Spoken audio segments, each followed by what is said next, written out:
Hi, it's Malcolm here and welcome to another TTS video. So there has been some posts in the Facebook group, the Cashouttrading Facebook group, from Vic about doing this Dutching method. Now Dutching is where you back more than, well, 2 or more runners in a race.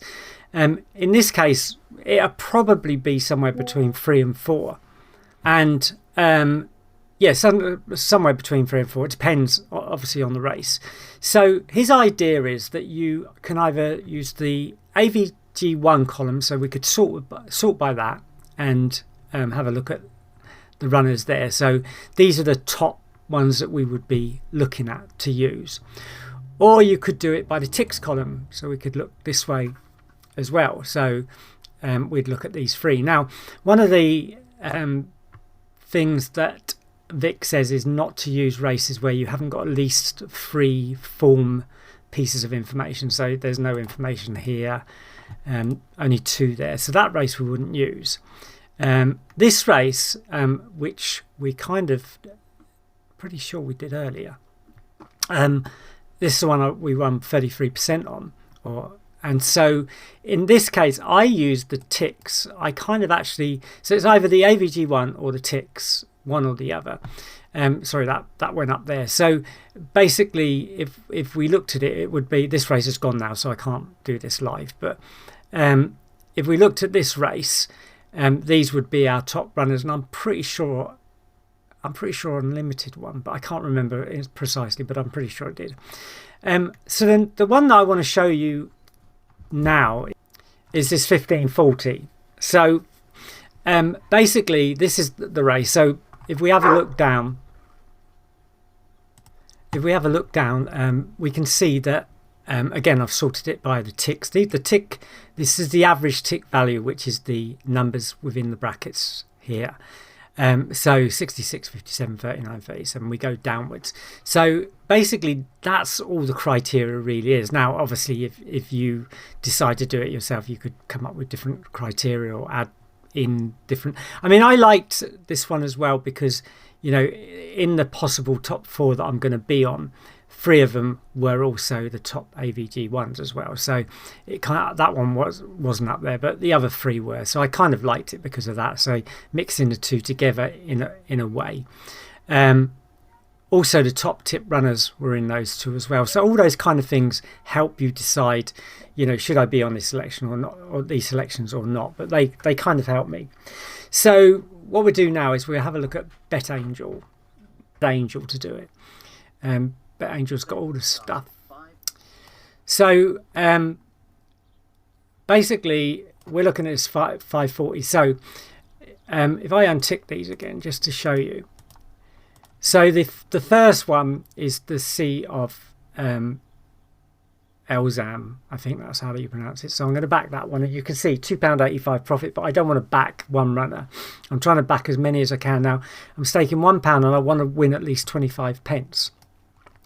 That's 25%. So Crystal Dawn is the next one. So we come down to Crystal Dawn and we take that. We're still at 155. Flagman is our next one. We go there. So we're down at 57. So we'll probably get one more.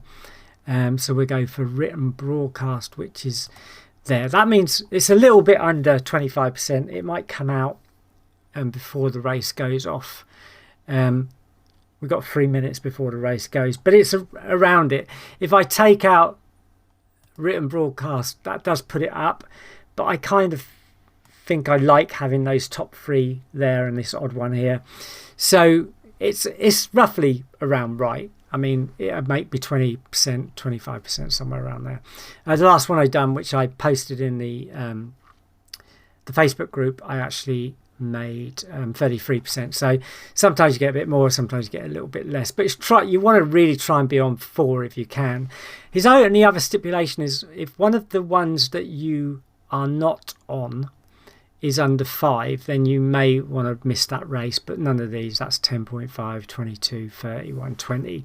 So although these could be dangers, we're on most of the ones that look like they could win the race. Now, you can never be sure about any race, but you know, we've covered the top 4 in the field, which is probably pretty good to do.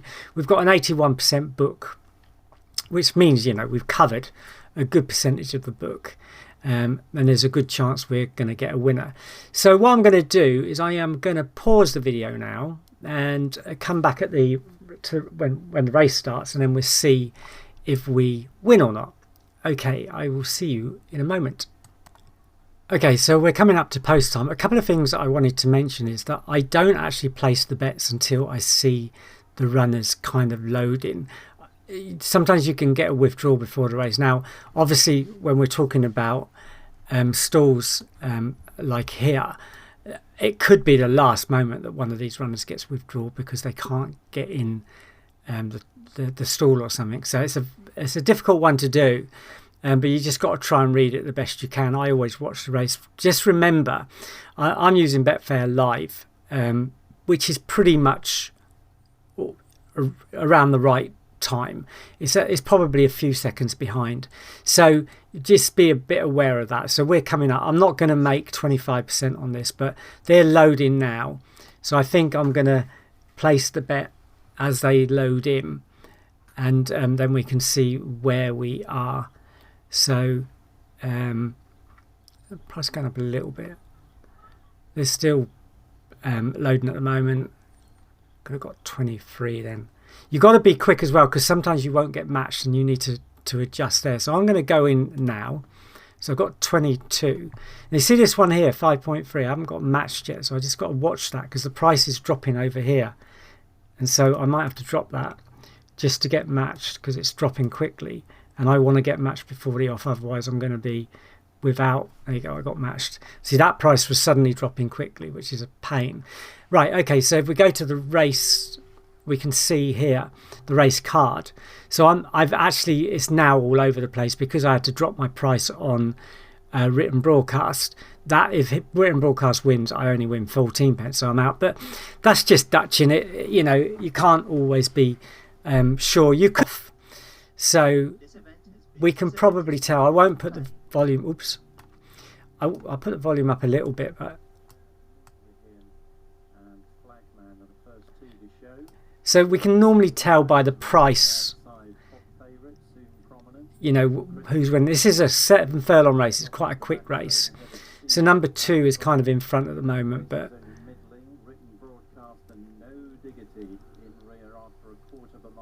yeah. So Pop Favourite is actually in the lead now. So, and he's going out fast. So that's quite interesting. I mean, he's gone well ahead, look. But there's 3 furlongs to go, so whether he'll be able to keep that lead.